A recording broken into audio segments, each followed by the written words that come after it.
Olá, hoje estamos aqui para falar sobre Ahsoka Tano. Eu sei, você ficou pirado na aparição dela no Mandaloriano. Então estamos aqui para falar a história dela desde o início até o que a gente sabe. Vamos lá!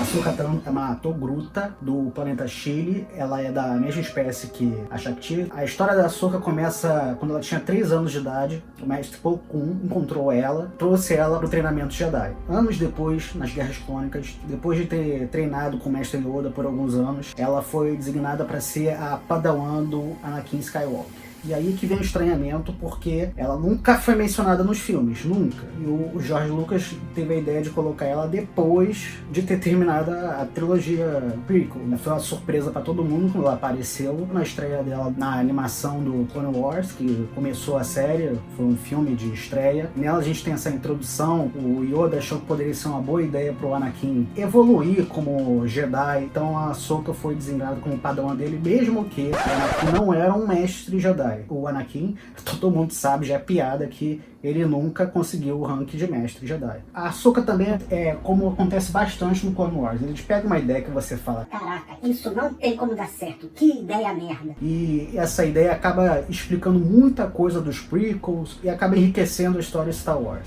E a relação do Anakin e Ahsoka foi mais ou menos assim. A Ahsoka serviu muito para mostrar um outro lado do Anakin que a gente viu pouco nos filmes, de como ele se relacionava com o Jedi, com ela, com o Obi-Wan. A Ahsoka e o Anakin foram desenvolvendo uma ligação bem única assim no Star Wars. E a relação dele com a Ahsoka é bem assim, entre irmãos. Tem uns fãs assim que não gostavam muito do início, que acharam meio infantilizada assim, porque a Ahsoka no início tinha uns 14 anos, né? Era uma relação bem de irmão implicando com o outro, mas foi evoluindo ao longo das temporadas. E também tem uma mudança bastante quando a Ahsoka tem 16 anos e muda o visual da série. O Anakin sugeriu que ela treinasse com outro sabre de luz para se adequar ao estilo dela. É por isso que a partir de uma temporada a Ahsoka passa a usar 2 sabres de luz. Algumas relações importantes da Ahsoka nas Guerras Clônicas que a gente tem que apontar são a relação dela com a Barry Zoff, que era a padawan da Jedi Luminara Unduli. Ela foi uma amiga bem importante ali da Ahsoka em várias missões. Tem a relação dela pouco ali com Obi-Wan e tem a relação óbvia com o Capitão Rex, que é o principal clone que mais aparece durante a série. Aliás, é muito importante, os clones não são todos iguais, não seja clonofóbico, que nem o Tuvok. Tuvok é clonofóbico. Ele fala, por que eles não são todos iguais? Esse cara julga os outros pela aparência, eu tô te falando. Adendo rápido, destaque também para o que fez a Ahsoka se tornar tão popular, que é sua personalidade abusada, impulsiva e apegada aos outros, assim como Anakin, o que foi um dos motivos dela ter sido designada ao Cavaleiro Jedi. O primeiro arco bem relevante para a história da Ahsoka Tano e para a história de Star Wars no geral é o arco de Mortis. É um episódio que o Anakin, Obi-Wan e a Ahsoka são transportados do nada para algum planeta muito esquisito, em que lá existem 3 seres, o pai, a filha e o filho. O pai representa o equilíbrio da força, a filha representa o lado bom da força e o filho representa o lado sombrio. Esse é um episódio que mexe direto na questão do Anakin ser o escolhido, porque ele é o único que consegue controlar os dois lados. O pai estava procurando alguém que conseguisse ter controle sobre os 2 filhos, e o Anakin é essa pessoa. Isso é uma forma de representar o equilíbrio da força de uma maneira mais simbólica. Óbvio que as coisas não dão muito certo, porque o Anakin não aceita ter que ficar ali, abandonar as Guerras Clônicas. Acontecem muitas coisas nesse planeta. A Ahsoka morre durante esse arco, quando ela é atacada pelo filho. O filho acidentalmente mata a irmã dele. No último momento, a irmã se propõe a poder reviver a Ahsoka, que seria o último ato que ela faria. Quer dizer, a Ahsoka morreu e ela reviveu depois com essa entidade que seria uma representação do lado da luz, da força. No final, Obi-Wan, Ahsoka e o Anakin voltam para a nave como se nada tivesse acontecido, como se fosse um sonho, mas essa história, pelo visto, aconteceu em termos canônicos, é por isso que é importante lembrar que a Ahsoka morreu e reviveu. Talvez tenha uma importância mais que a gente não sabe muito bem ainda. A Ahsoka conseguiu, por muitos anos, liderar várias batalhas com sucesso ao longo das Guerras Clônicas, virou uma líder bem respeitada por todos, até que ocorre um episódio que ela é incriminada pela Ordem Jedi. Houve um ataque no Templo Jedi, a Ahsoka Tano foi dada como responsável. A Ordem Jedi cai pra cima dela, nesse evento inclusive ela perde o sabre de luz e foge pro submundo de Coruscant para tentar limpar seu nome. O Anakin Skywalker foi o único que acreditou na inocência dela o tempo todo. Inclusive, é bom notar que tanto o Anakin quanto a Ahsoka eles passam por questionamentos parecidos, especialmente durante esse arco. Os dois chegam a questionar a Ordem Jedi. Ela se sente muito traída porque até esse ponto ela se via muito como uma Jedi, era bem apegada ao Anakin, ao Plo Koon. Isso é um baque quando ela é incriminada e nenhum dos Jedi fica do lado dela, com exceção do Anakin. E isso também é um tema que é melhor explorado no Clone Wars do que nos filmes. A Ordem Jedi realmente perdeu um tato que ela deveria ter. Esse negócio de distanciamento foi um pouco longe demais. Só que no final desse arco, a Ahsoka também descobre que aí é um outro baque, que a responsável por isso foi a Barriss Offee, que era a amiga dela, outra Padawan. Ela foi pro lado sombrio da força, incriminou a Ahsoka. Isso também foi uma quebra de confiança enorme para ela. Depois que foi resolvido esse conflito, ela é inocentada, a Ordem Jedi vai e oferece perdão a ela e que ela retorne como Padawan. Só que aí é que tá onde ela difere muito do Anakin para ser uma personagem melhor. Ela recusa isso, ela não se vê mais como Jedi, abandona a Ordem Jedi. Isso também é um baque pro Anakin. Você vê que o Anakin ficou cada vez mais descrente no Conselho Jedi, que é o que vai resultar lá na ida dele ao lado sombrio. A Ahsoka foi viver no submundo de Coruscant por um tempo, virou mecânica. Aí é um arco que não é tão popular dela na última temporada de Clone Wars. O que interessa depois é que a Bo-Katan, Mandaloriana, irmã da Satine Kryze, que tinha acabado de ser assassinada, e o Maul, Darth Maul, ocupou o Mandalore como se fosse o seu regente. A Bo-Katan procurou a Ahsoka para poder retomar Mandalore, e aí vem o arco final de Clone Wars, que é o cerco de Mandalore. A Ahsoka se reúne com o Anakin e o Obi-Wan e coordenam esse ataque para retomada de Mandalore. E aí a gente tem os momentos finais entre ela e o Anakin, os dois meio que tem uma reunião amigável, eles se emocionam, tem aquela despedida que não é despedida, tipo, a gente se vê ali e você sabe o que aconteceu com o Anakin? A Ahsoka foi designada para Mandalore, ela é designada com o esquadrão liderado pelo Rex e com os capacetes pintados com um padrão assim de rosto dela, porque os clones ali usaram para homenagear ela nessa última missão. Tem um confronto com Darth Maul e o que acontece no meio disso? A Ordem 66. Esse arco aí, ele é o último de Clone Wars porque ele também se passa junto com o episódio 3. Você vê no meio desse arco, ela consegue convencer o Rex a tirar o chip que os clones tinham isso, eles têm um chip que fazia eles obedecerem, por isso que já assassinaram todos os seus mestres Jedi sem pensar, eles foram programados para isso. Ela consegue fugir no final, eles conseguem tomar Mandalore, mas ela é procurada por todos os clones agora por causa dessa programação. Ela consegue fugir com o Rex, que o Rex tira o chip, e aí ela fica isolada, como vários Jedi, como o Obi-Wan ficou isolado, como o Kanan do Rebels também ficou isolado, e ela vai para um planeta na orla exterior, o que acontece aí no livro da Ahsoka, que esse livro infelizmente não foi lançado no Brasil. Livro curtinho de ler, você pode ter um conhecimento básico de inglês e conseguir ler. Mais complicado é os termos de Star Wars, tipo Leco, essas coisas aí, Leco, o nome daquele troço aí, isso aqui é Leco. Enfim, ela vai nesse planeta, tem uma vida pacata, porque o grande drama dos Jedi é que eles não podiam se conectar à força. Se eles usassem a força, eles poderiam ser reportados pelo Império e poderiam ser perseguidos, como aconteceu muito nessa época aí. Inclusive, aí que entram os Inquisidores, que são ex-Jedi que foram transformados em assassinos Sith, que têm o papel de exterminar os Jedi remanescentes. Nesse planeta aí, ela é obrigada a usar a força em determinado momento para salvar a vida de alguém, assim, e começa a jornada dela para meio que voltar a se conectar com a força. Aliás, é importante lembrar que a Ahsoka, ela não se considera Jedi, ela seria alguma coisa no meio, o que seria um Jedi cinza, como chamavam Legends. É uma usuária da força, mas fica meio que no meio, ela não é uma Jedi de fato. E nesse livro, ficou perguntando o que teria acontecido com Anakin Skywalker, porque ela não soube que ele tinha se tornado Darth Vader. Para ela, ele foi assassinado. O sexto irmão, que era um dos inquisidores, é designado para cuidar dela. Nessa hora que ela vai se reconectando com a força, ela sente que tem uns 2 cristais, porque os cristais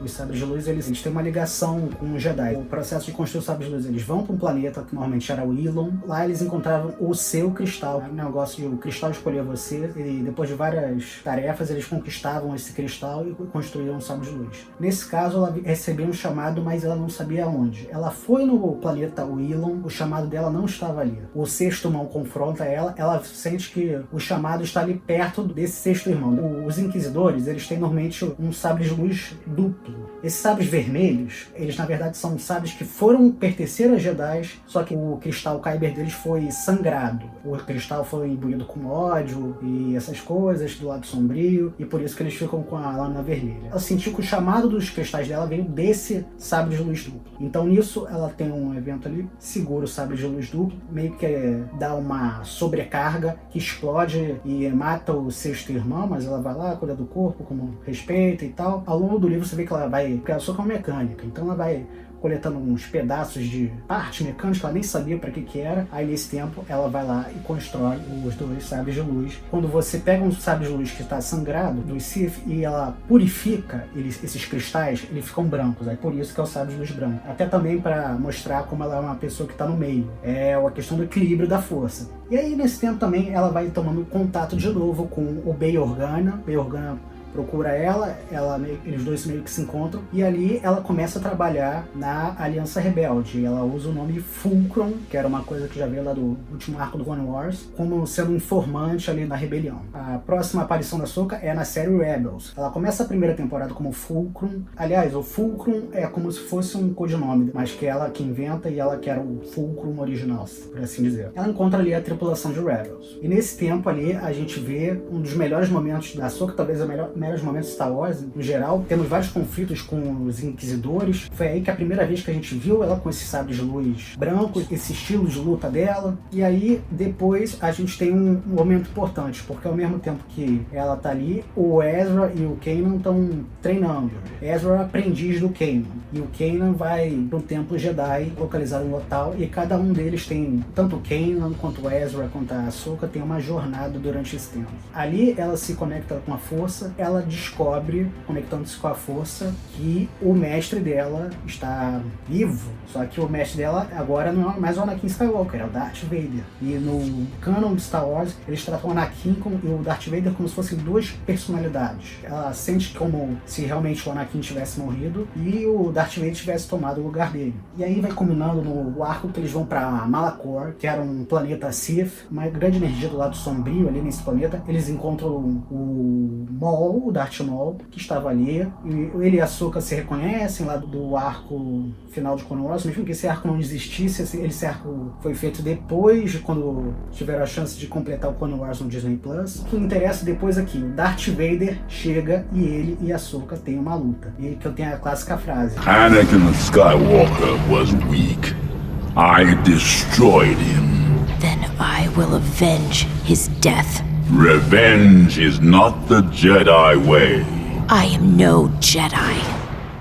O que é interessante nessa luta é que o momento ali ela consegue quebrar o capacete do Darth Vader e a gente vê o olho por trás da máscara, que é uma maneira que o Dave Filoni, o criador da série, tanto do Rebels do Clone Wars, tem de mostrar que a Ahsoka, ela não pode trazer o Anakin de volta pro lado da luz. Só o Luke pode fazer isso. Mas ela pode trazer um vislumbre da humanidade dele. Esse momento, que é bem breve, mas é muito bom. Bem, no final desse arco é meio dúbio se a Ahsoka sobreviveu ou não. A gente vê pela perspectiva do Ezra e da equipe. E nisso eles meio que perdem o contato com a luta e fica um mistério se a Ahsoka tinha morrido ou não. Anos depois, na última temporada de Rebels, o Ezra descobre o mundo entre mundos. Um negócio bem complicado de explicar, porque mexe com viagem no tempo, só que a viagem no tempo no Star Wars não é uma viagem no tempo a moda caralho, tipo Vingadores ou outras coisas aí. O que acontece nesse mundo é que se você fez uma viagem no tempo, ela provavelmente já aconteceu antes. Esse mundo entre mundos Intermundos você tem um lugar como se fosse uma linha do tempo de vários acontecimentos relevantes ao longo da galáxia. Tem referência lá a todos os filmes de Star Wars, a vários momentos importantes.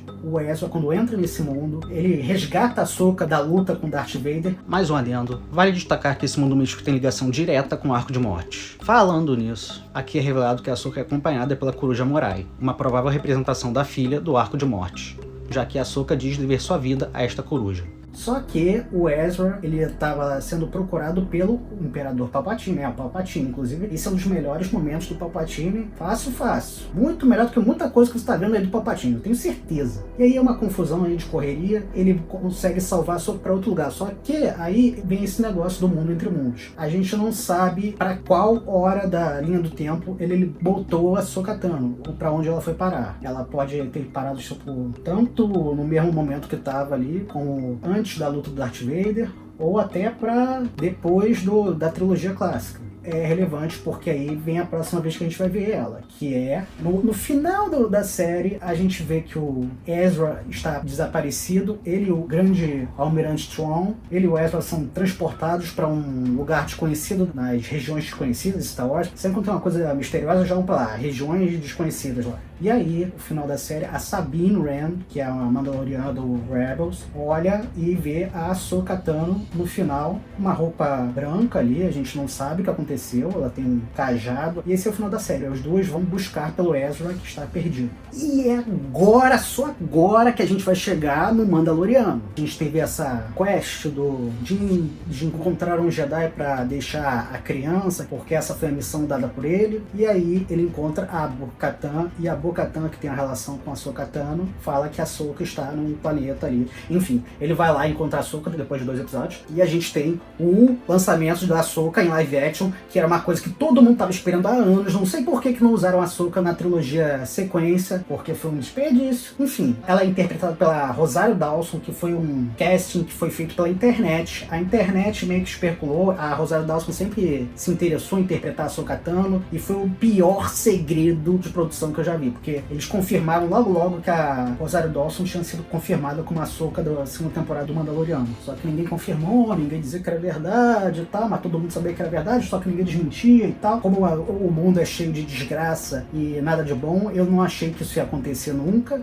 ia ver a Ahsoka live action, mas até que chegou o episódio da Bo-Katan e ela falou: There you'll find Ahsoka Tano. Aí eu fiquei tipo, não tô acreditando. Eu revi umas 30 vezes pra ver que era verdade. Aí a gente chega no episódio O Jedi. E ela entrou na cena já cortando. Cara, eu não pensava que eles iam revelar ela de cara assim. Já é um dos melhores episódios do Mandaloriano. Ah, mas isso é falando sério? Só porque você gosta de açúcar?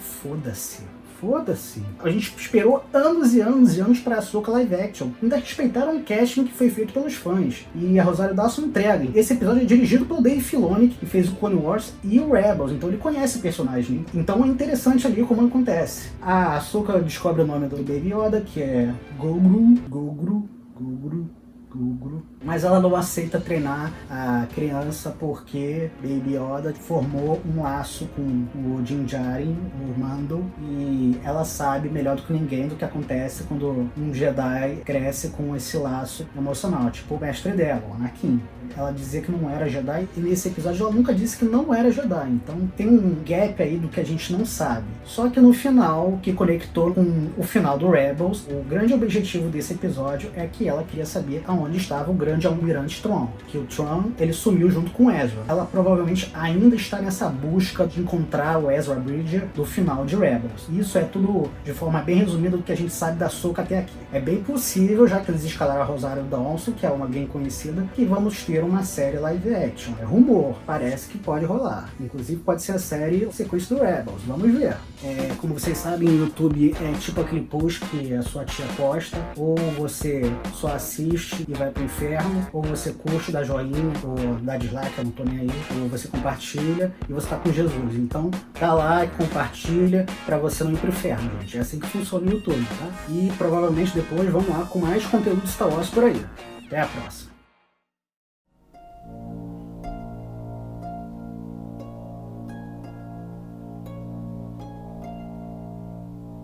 You